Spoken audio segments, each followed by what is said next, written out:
ये कहानी एक ऐसे लड़के की है जो अपनी माँ को अपने एक फ्रेंड से मिलाता है और इसके बाद वो लड़का कैसे अपने दोस्त की माँ को जमकर पेलता है, यही हम इस मूवी में देखेंगे। मूवी के स्टार्टिंग में हम एक अमीर परिवार को देखते हैं। शहर के सभी लोग इन्हें रिची फैमिली के नाम से जानते हैं। इस फैमिली की एक बहुत बड़ी टेक्सटाइल कंपनी होती है जिसकी शुरुआत मॉरिस ने की थी। मॉरिस का टिम नाम का एक बेटा है। टिम ने एमा नाम की एक रशियन लेडी से शादी की थी। टिम और एमा के 3 बच्चे भी होते हैं। सबसे बड़े बेटे का नाम जॉन होता है और सबसे छोटे बेटे का नाम जियान होता है। इसके अलावा एलिसा नाम की इनकी एक बेटी भी होती है। इसके बाद हम रिची फैमिली को डिनर पार्टी की तैयारी करते हुए देखते हैं क्योंकि आज मॉरिस का बर्थडे होता है और इस पार्टी को लेकर सभी लोग काफी खुश होते हैं। तभी वहाँ पे जॉन आता है।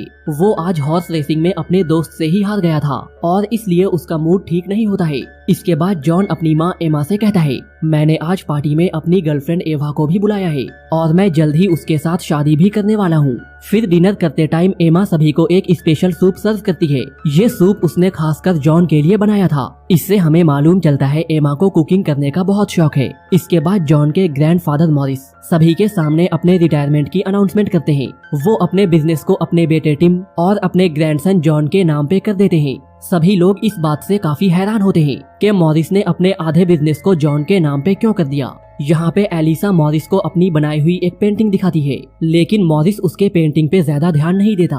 ये देखकर एलिसा को काफी बुरा लगता है। एलिसा को उदास देखकर उसकी दादी उसे चीयर अप करती है। डिनर के बाद वहाँ पे जॉन का दोस्त एंटोनियो भी आता है। एंटोनियो अपने ही डैड के होटल में शेफ का काम करता था, इसलिए वो मॉरिस के लिए अपने हाथों से एक केक बनाकर लाया था। उनकी बातों से हमें ये मालूम चलता है आज एंटोनियो ने ही जॉन को हॉर्स रेसिंग में हराया था। इसके बाद जॉन एंटोनियो को अपनी माँ एमा से मिलवाता है। एमा को एंटोनियो काफी पसंद आता है। अगले दिन एमा जब घर का काम कर रही थी तभी उसे जॉन के कपड़े में एक सीडी और एक लेटर मिलता है। जॉन को ये लेटर एलिसा ने लिखी थी। लेटर में एलिसा ने लिखा था वो एक लेस्बियन है और वो एक लड़की से प्यार भी करती है। दरअसल एलिसा ने ये बात जॉन को इसलिए लिखी थी क्योंकि पूरी फैमिली में इकलौता वही था जो उसकी फीलिंग को समझ सकता था। इसके बाद हम जॉन को देखते हैं। वो एंटोनियो से मिलने के लिए आया हुआ था। यहाँ वो एंटोनियो से एवा के बर्थडे पार्टी के अरेंजमेंट्स करने के लिए कहता है। इस पार्टी में वो एवा को शादी के लिए प्रपोज भी करने वाला था। बातों ही बातों में एंटोनियो जॉन से कहता है, मैं अपने डैड के होटल में शेफ का काम मजबूरी में करता हूँ और मेरे डैड की बिल्कुल भी नहीं बनती और इसलिए एंटोनियो अपना खुद का रेस्टोरेंट खोलना चाहता है। इस पर जॉन एंटोनियो से कहता है, मेरे डैड की एक खाली प्रॉपर्टी है, क्यों ना हम दोनों मिलकर वहाँ पे एक रेस्टोरेंट खोले, तुम्हारे पास रेस्टोरेंट चलाने का एक्सपीरियंस भी है। ये सुनकर एंटोनियो खुश हो जाता है। इसके बाद हम एंटोनियो को एवा के बर्थडे पार्टी की तैयारी करते हुए देखते हैं। यहाँ पे एमा भी उसकी हेल्प कर रही थी। चूँकि एमा और एंटोनियो दोनों को कुकिंग करना काफी अच्छा लगता है, इसलिए दोनों के बीच अच्छी बॉन्डिंग हो जाती है। इसके बाद हम एवा के बर्थडे पार्टी का सीन देखते हैं, लेकिन एमा इस पार्टी में नहीं होती है। इसके बाद हम एमा को टिम के साथ उसके रूम में देखते हैं।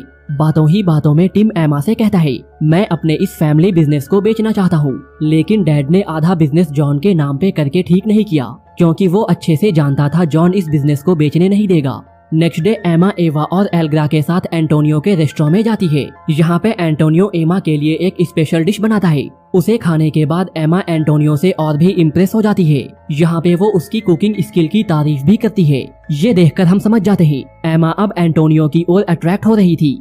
इसके बाद हम एमा को उसकी बेटी एलिसा के साथ देखते हैं। यहाँ पे एलिसा एमा को एक लड़की की तस्वीर दिखाते हुए कहती है, मैं इससे प्यार करती हूँ।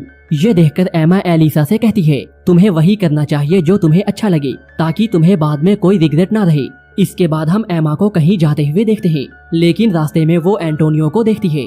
इसके बाद वो एंटोनियो का पीछा करने लगती है। एंटोनियो भी एमा की इस हरकत को नोटिस कर लेता है।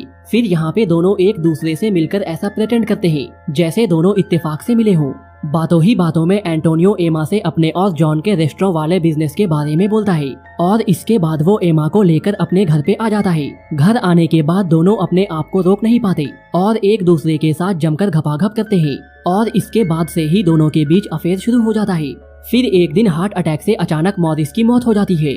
मॉरिस के मरने के बाद टिम सारे शेयर होल्डर्स को अपनी ओर कर लेता है और वो उनसे कंपनी को बेचने के बारे में कहता है। इसी बात को लेकर एक मीटिंग भी होती है और इस मीटिंग में जॉन भी होता है। जॉन शेयर होल्डर्स को समझाते हुए कहता है, हमें इस कंपनी को नहीं बेचना चाहिए, लेकिन कोई भी शेयर होल्डर्स जॉन की बात को नहीं मानते। इसके बाद सब लोग ये डिसाइड करते हैं इस कंपनी को फॉरेन इन्वेस्टर्स को बेच दिया जाएगा जो कि अगले हफ्ते कंपनी को खरीदने के लिए यहाँ पे आएंगे। इन्वेस्टर्स के वेलकम के लिए टिम अपने घर पे एक पार्टी का अरेंजमेंट भी करता है। कंपनी बेचने वाली बात को लेकर जॉन काफी परेशान हो जाता है और फ्रस्ट्रेट होकर वो एलिसा से मिलने के लिए जाता है, लेकिन एलिसा को भी इस बात से कोई फर्क नहीं पड़ता। इसके बाद जॉन जाकर एंटोनियो से मिलता है और उसे रेस्टोरेंट के पेपर्स देता है। साथ ही वो एंटोनियो से इन्वेस्टर्स के वेलकम पार्टी को अरेंज करने के लिए कहता है और एंटोनियो भी उस पार्टी को मैनेज करने के लिए मान जाता है। इसके बाद हम एमा और एंटोनियो को देखते हैं। वो दोनों साथ में काफी टाइम स्पेंड करते हैं और इसके बाद दोनों एक दूसरे की प्यास को शांत भी करते हैं। घपाघप के बाद एंटोनियो एमा के बाल को काटता है और बदले में एमा एंटोनियो को वही स्पेशल सूप बनाना सिखाती है। थोड़ी देर बाद जॉन भी यहाँ पे आ जाता है, लेकिन एंटोनियो उसे यहाँ पे नहीं मिलता। तभी जॉन वहाँ पे एमा के कटे हुए बालों को देखता है, लेकिन वो बालों को देखकर भी इग्नोर कर देता है। इसके बाद हम पार्टी का सीन देखते हैं। यहाँ पे टिम सारा बिजनेस फॉरेन इन्वेस्टर्स को बेचने वाला था और इस पार्टी को एंटोनियो ने काफी अच्छे से मैनेज किया था और एमा भी इस काम में एंटोनियो की काफी हेल्प करती है। इस पार्टी में जॉन का मूड काफी ऑफ होता है। जॉन का मूड ऑफ देखकर एवा उससे कहती है, मैं तुम्हारे बच्चे की माँ बनने वाली हूँ। ये सुनकर जॉन काफी खुश हो जाता है। इसके बाद डिनर में एंटोनियो सबके लिए वही सूप बनाकर लाता है जिसकी रेसिपी उसे एमा ने बताई थी। सूप देखकर जॉन ये समझ जाता है एंटोनियो और उसकी माँ का अफेयर चल रहा है। ये जानकर जॉन गुस्से में वहाँ से निकल जाता है। जॉन को समझाने के लिए एमा भी उसके पीछे पीछे आती है और यहाँ पे उन दोनों के बीच बहस हो जाती है। तभी अचानक से जॉन का पैर फिसल जाता है और उसका सर एक पत्थर से जा लगता है, जिसके बाद सब लोग जॉन को लेकर हॉस्पिटल पहुंच जाते हैं। लेकिन यहाँ पे जॉन की मौत हो जाती है। जॉन की मौत का सबसे ज्यादा दुख एमा को होता है और इसलिए वो जॉन के फ्यूनरल के बाद टिम से सारी बातें बोल देती है और कहती है, मैं एंटोनियो से प्यार करती हूँ। एमा और एंटोनियो के अफेयर के बारे में जानने के बाद टिम उसे अपने घर से चले जाने के लिए कहता है। ये सुनने के बाद एमा सारा सामान लेकर वहाँ से जाने लगती है, लेकिन तभी वो अपनी बेटी एलिसा को देखती है। एमा को देखकर एलिसा समझ जाती है उसकी माँ अब अपनी जिंदगी अपने मन के अनुसार जीने जा रही है और इसलिए उसे अपनी माँ का ये फैसला काफी अच्छा भी लगता है। इसके बाद हम एमा को एंटोनियो के साथ एक केव में देखते हैं और यही ये मूवी